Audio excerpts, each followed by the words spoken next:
It's 10 a.m. on the East Coast, and we are talking to artist and film artist, Sarah Morris, painter, filmmaker, artist, writer. Sarah wrote an amazing homage to Alexander Kluge for our upcoming magazine. And actually, to the day tomorrow, we would have opened the two-person exhibition by artist, philosopher, writer, and voice actor, maybe, Alexander Kluge and Sarah Morris in the Tokyo space. We wanted even to go ahead and install the work without them being able to leave New York, and also the gallery had to be closed now. Good morning, Sarah. Hey, how are you? It's all right. And you, how are you doing? Okay, I need a coffee.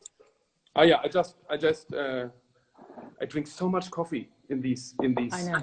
days. It's really like, although I'm deadly. getting used to the situation. More and more. I'm not. No? I'm not. The amount of cleaning and also the amount of, just all of the phone conversations, it's hard to concentrate. Yes, so many Zoom meetings. Yeah. So where are you? I don't like that program. I'm in Chilmark, Massachusetts, which is on an island off of Massachusetts, off of Cape Cod. And you are there in self-isolation? Yeah, I'm here. I'm here in my house, and yeah, doing what they say. Are you able to work? I am able to work. I mean, usually I come up here for periods of time and read and write and work on the computer. I mean, all of my paintings anyway are composed and planned on the computer. So I'm sort of used to that. So I'm, in a way, I'm doing what I'm normally doing when I'm here, which is thinking and planning shows and talking to people and just sort of hanging out, which is exactly what's going on now. Yeah. But in huge doses, you know. So normally I'm distracted and I go back to New York periodically. This is obviously very different. I'm not, you know, when I left New York, I knew it would be for quite a while, but I didn't realize quite how long it might be. But hopefully it won't be too bad. I was just talking about that. Actually, tomorrow we would have opened our two-person show with Alexander Kluge and you in Tokyo. Oh, yeah. And even I was looking forward to that. Me too, yeah. And actually, one of the last things I did in New York in the studio, maybe I can send you some video later, is I did a test. Because Kluge and I have been working on a series of films, and I'm making a specific painting that will be the projection screen. So we were doing tests in the studio, literally the last hour in the studio that I was there in New York. We were doing tests on the painting to see how the projector functioned in relation to color and in relation to the scale of the pieces. So this was sort of interesting to do. I've never done that before. Used a painting as a film screen. Yeah, maybe you can talk a little bit about the your relationship to Kluge, and so you were planning to have the triptych painting as a backdrop of the film, which role he plays in. Well, okay. No, it's not the triptych that is the backdrop. It's okay. Another painting that actually, you know, when I made the film using Kluge, you know, it wasn't a collaboration. It was, I was looking for a voice. I was looking for a male voice, a German male voice to play this role. I was given the ability to shoot a film, or it was asked of me, would you like to shoot a film in the Elbphilharmonie in Hamburg? And yeah, I mean, it was a Herzog and de Meuron building. I wasn't really sure if I would be that interested, but I went to the space and it was extremely beautiful. I really liked it. I mean, I thought it was like a very densely psychological space. It was almost like a bunker or a hornet's nest. You know, every single inch of the space is designed for sound. And I started to think of what I would say in this space. I started to think of what should be said in this space before it opened. So as I was thinking of this and working on the script, a couple of voices came to mind. And one morning I had breakfast with Hans Ulrich, not at 5 a.m., but early. And he was saying to me, have you thought of Kluge? And I said, no, I had not thought of Kluge. But I was dialoguing at that time with Werner Herzog in LA. And I was interested in using his voice, but I thought maybe this would be too comic, you know? Yeah. Too overused. A friend of mine used his voice for a children's book. I don't know if you've seen this book, but if you haven't, you should get it. It's called Go the Fuck to Sleep. Have you heard that?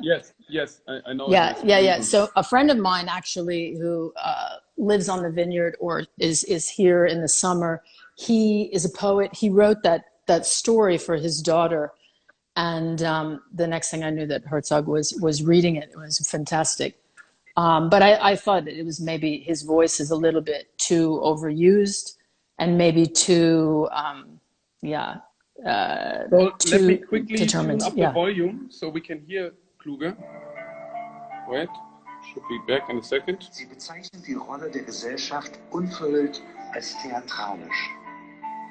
Ihre Stile als Posen, ihre Krisen als arrangiert.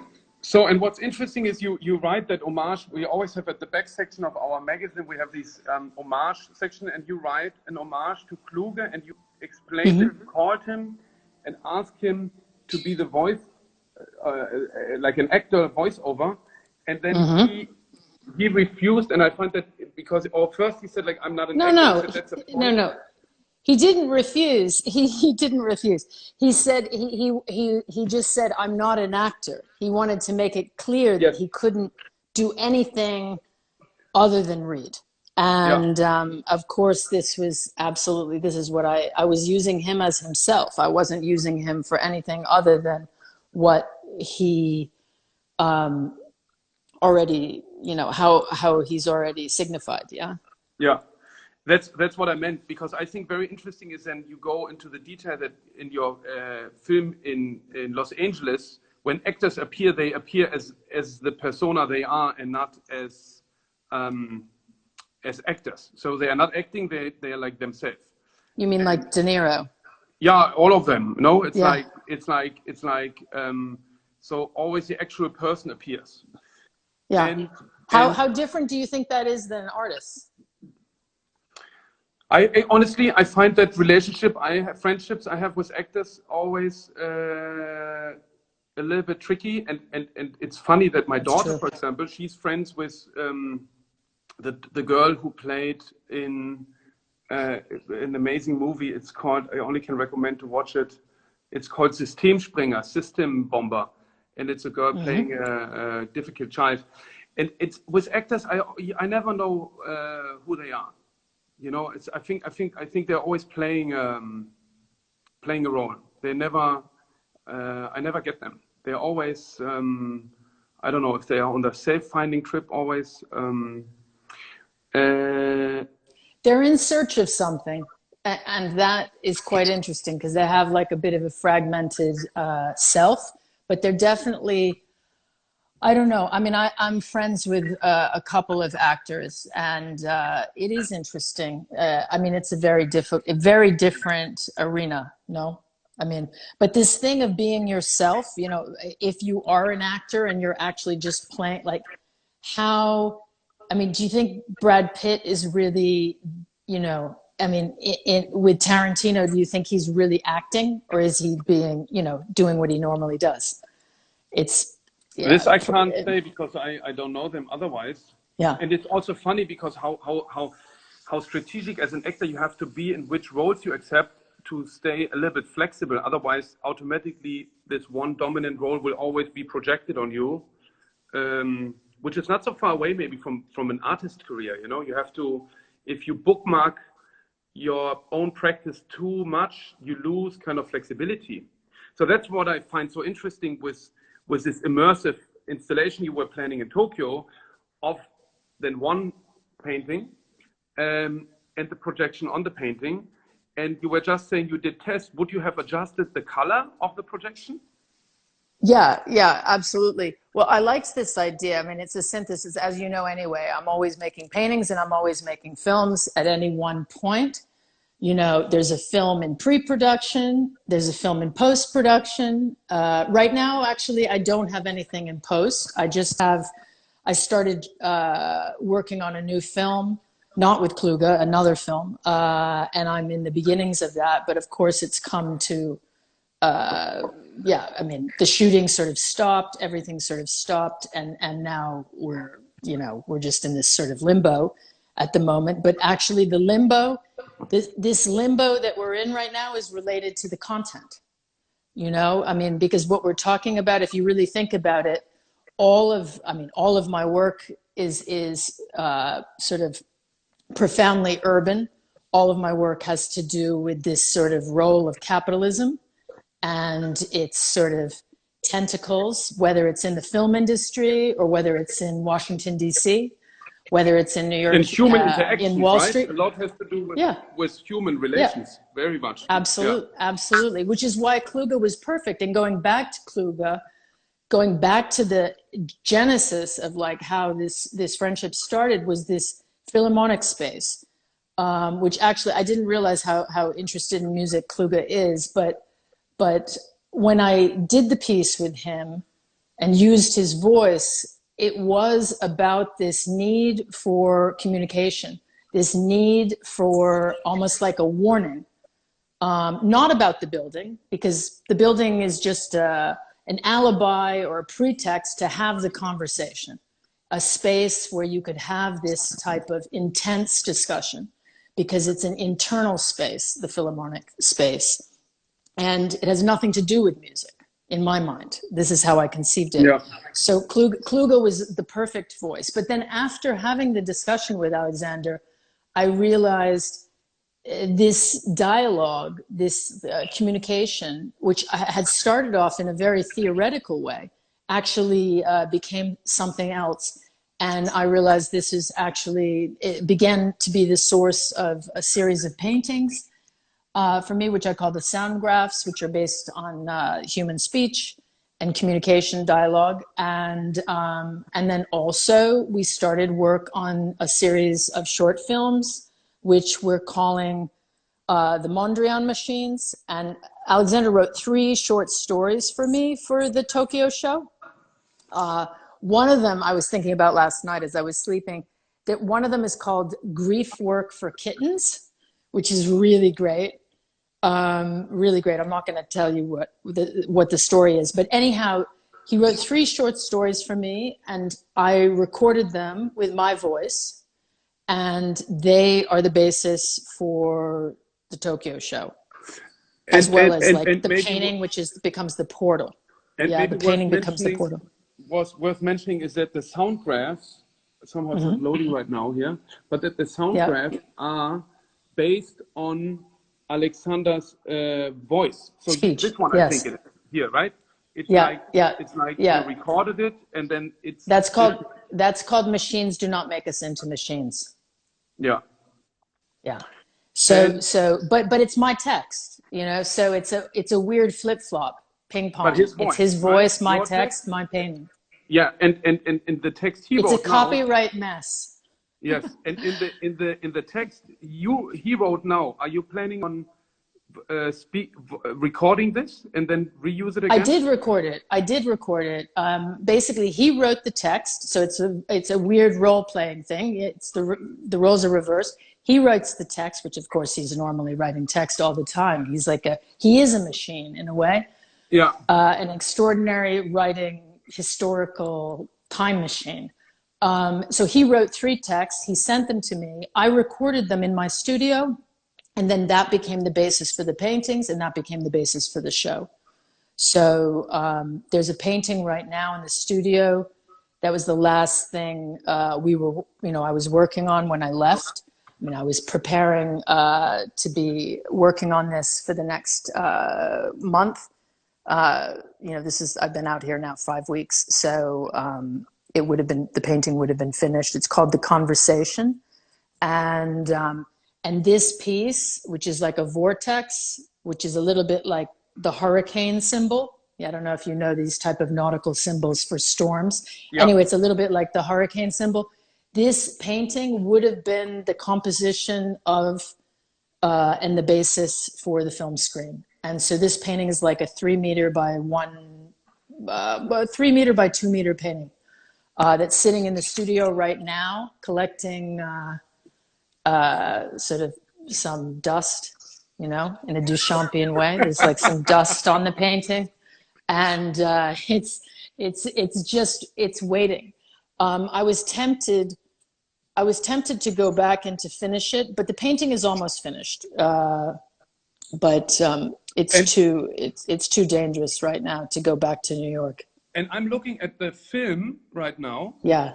So yeah. The painting will be 2 meter by 3 meter. Yeah. Yeah. It's CinemaScope perspective. And we'll be behind the screen now. I mean, behind the projection now. So we will be able to see the painting through the projection, of course, of the film. And did I understand right? You have not done this before, so it would be the first time. No. It's the first time, probably the first and only time that I will use a painting as an actual device like that. But I really like it because it is a bit of a. I mean, when the canvases. I've been looking at images of the studio the last week. I'm losing you. Oh no, I have you back. So when we were finishing up in the studio, and I knew I knew that we were gonna have to shut down. Are you there? I hear you. Yeah. Yeah. I knew we were gonna have to shut down. I knew I was leaving town, so I left like maybe a couple days before the official order came to shut non-essential work. I think there was like a few days. There was an assistant of mine who I sent in to film the painting, and maybe I'll send you at the end of this. I'll send you a little clip of this film where this painting is being finalized. But we didn't finalize it before I left, but we almost finalized it. I wanted to be there for the final moments of the painting. But we thought, as you know, we thought the painting would be picked up by now. And of course, we would, to get it out. You can't, of course. Now, this is a very interesting question. Is art essential? Because, it was shut down as non-essential business. Is art essential? I think it is. It definitely is. I'm so happy to reopen the gallery by tomorrow. Yeah. Are you reopening tomorrow? Yeah, we're reopening, and we are handling it with time. Tokyo is closed. Had to be closed, but Berlin is opening again, and we manage it with time tickets. So people can book a ticket for free of charge and come with one guest alone plus someone they are with. But so you are on your own. You don't have the risk into running into anybody, and you can. It's also a great experience. So because you alone for your one person at a time. And this is legal. Yes, legal. Yeah. Wow. I mean, we could just open, I think, but because we have so many people, and I think it's better to have like a system to keep it a bit safe. It's more comfortable for people to go. And I was just while we were talking, I was showing the film which you shot in Japan. So it's kind of a very interesting mix. So bringing back Japan to Japan in a German gallery with a German, and it's also interesting that he's in Germany we had this television program which he forced the private television channels to do. And I remember when I was a child and my parents left for the theater or some event, and I was home alone and switched on the television. Whenever there was DCTP, which was his art channel, I always was so annoyed, because I saw. Well, you know who told me about this program? I mean, he did. I mean, Kluge told me about it a bit, but Karsten Holler told me about it when we did shows together at the same time in Beijing, like 2 years ago. I did a big show at the UCCA, and Karsten was doing a gallery show. And we were talking about Kluge one night, very late in the night, and Karsten was talking about this technique he had for interviewing people, and Karsten said he was really, really good. But you found it annoying. No. I was way too small. No, I think he's amazing. And later on, and just now in Munich, when I met him, he's such a. I mean, also given his age, I find it's unbelievable what great ideas and Kali Kloss interview coming up. Yeah. No, he's really. They see where my real roots are. No, I was a child and I wanted to watch like some television. And no, but now I find he's a real inspiration, and I was really looking. I mean, we still got to He's super inspiring. I could only hope to be like that at 85. I mean, it's amazing. He's amazing. I mean, I was in Munich I don't know when it was. Like the last time I was in Munich, we met for dinner. We had dinner near his house. And then the next day, I stopped by the Ari factory to watch him. He wanted to show me several different techniques he had come up with in relation to my paintings. So he had devised almost like technological, I don't know, like, okay, imagine like, in film when you sort of fade up, fade down, you do a wipe. There's these sort of narrative devices that people create for editing. His crew, who was with him that Sunday, they had developed a series of these techniques based on like the compositions of my paintings. He's very inventive, extremely inventive, and constantly thinking about how other artists, how he can work with them and learn from them. I mean, it's very, I don't know many people like that. Most people are, as you say, sort of like stuck in what they do. He's very good at that. He's extremely good at that. It'd be interesting to know what he was like back in the 70s.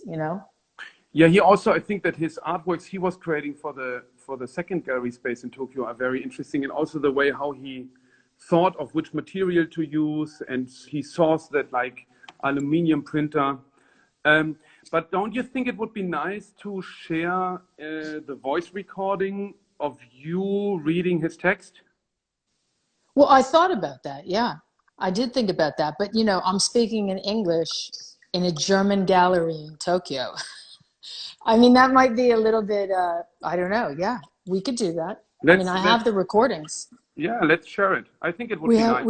We have 3 of them. And the stories are really like, this one, Grief Work for Kittens, I'm telling you, it's like, it's a killer. It's a killer story. It's super hardcore to have me read it too. There's a part of Kluge that's quite cruel. And do you have access to it from remote? Yeah, I probably do. I'd have to go on my server.